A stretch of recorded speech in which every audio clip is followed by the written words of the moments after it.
নমস্কার বন্ধুরা, সরবপাঠ চ্যানেলে সবাইকে স্বাগত। আজকে আমি আলোচনা করব কোচবিহার জেলা সম্পর্কে, যেগুলি বিগত কয়েকটি চাকরি পরীক্ষায় এসেছে। তো বন্ধুরা, ভিডিওটি দেখতে থাকো এবং তোমরা যদি চ্যানেলে নতুন হয় তাহলে চ্যানেলটি অবশ্যই সাবস্ক্রাইব করে রাখো এই ধরনের নতুন নতুন ভিডিও পেতে। তো বন্ধুরা, শুরু করা যাক। কোচবিহার জেলা। কোচবিহার জেলার আয়তন কত? ৩,৩৮৭ বর্গ কিমি।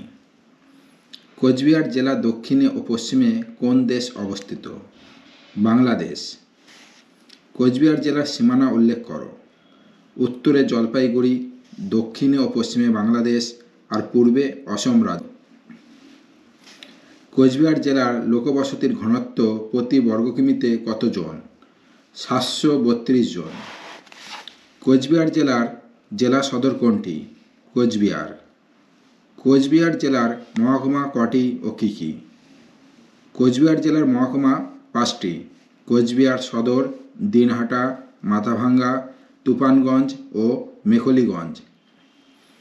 প্রাচীনকালে কোচবিহার অঞ্চল কোন রাজ্যের অন্তর্গত ছিল? কামরূপ বা আসাম রাজ্য। কোচবিহার কত সালে পশ্চিমবঙ্গের জেলারূপে ঘোষিত হয়েছিল?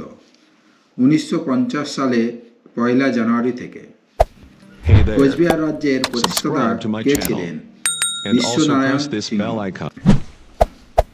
কোচবিহার রাজপ্রাসাদটি কে তৈরি করেছিলেন? রাজা নৃপেন্দ্র নারায়ণ ১৮৮৫ সালে। কোচবিহার জেলার বিখ্যাত লোকসঙ্গীত শিল্পী কে ছিলেন? আব্বাস উদ্দিন আহমেদ। ভাওয়া গান।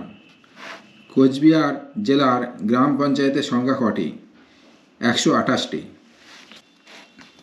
কোচবিহার জেলার পঞ্চায়েত সমিতি কটি? ১২টি। কোচবিহার জেলার পুরসভা কটি? ৬টি। কোচবিহার জেলার থানা ও ব্লক আছে কটি? ৯টি থানা ও ১২টি ব্লক। কোচবিহার জেলা গম উৎপাদনে কোন স্থান অধিকার করে? ষষ্ঠ স্থান। কোচবিহার জেলার উপর দিয়ে প্রবাহিত কয়েকটি নদীর নাম লেখো। তিস্তা, তোরসা, রায়ডাক, জলঢাকা, কালিন্দী ও সংকোষ। কোচবিহার জেলার দর্শনীয় স্থানগুলির নাম কি? কোচবিহার শহরের রাজপ্রাসাদ, মদনমোহন মন্দির ও গোসানিমারির প্রাচীন মন্দির।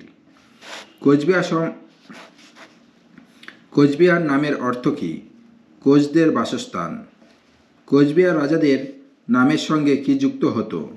নামের সাথে নারায়ণ যুক্ত হতো।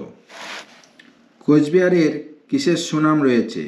কোচবিহারের কৃষিজ ফসল তামাকের সুনাম রয়েছে।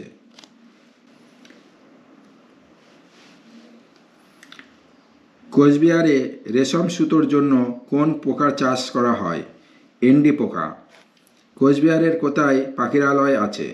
কোচবিহারের তুফানগঞ্জের রসিকবিলে পাখিরালয় আছে। তো বন্ধুরা, ভিডিওটি ভালো লেগে থাকলে অবশ্যই লাইক, কমেন্ট এবং শেয়ার করবে।